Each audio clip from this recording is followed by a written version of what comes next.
Introduction to CSS Rem Unit. CSS is a style sheet language used to describe the look and formatting of a document written in HTML or XML. The Rem unit in CSS is a noteworthy and flexible unit of measurement. Definition of CSS Rem Unit. The Rem unit stands for root em.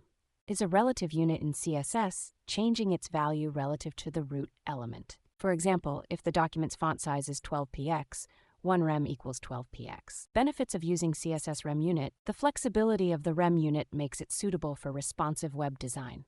It helps maintain a consistent design across different screen sizes. How to use the CSS Rem unit. Using Rem in CSS is straightforward with respect to the root font size. For example, if the root font size is 16px, 1.5 rem would be equivalent to 24px for a p tag. Tips and tricks for using CSS Rem Unit. Set a base font size on the root element for consistent scaling. Use Rem for global elements like margins, paddings, container widths, or media query values. Common error-prone cases. One common mistake is forgetting to set a base font size on the root element. Another mistake is using Rem units for local elements like a button or a form input. How to avoid errors. Define a base font size on the root element for consistency across browsers. Use Rem units judiciously and use em or pixels for local elements. Conclusion. The Rem unit is a powerful tool in CSS for responsive designs. It provides flexibility and consistency, making it a popular choice for modern web developers. Use the Rem unit with care and understanding to fully benefit from it.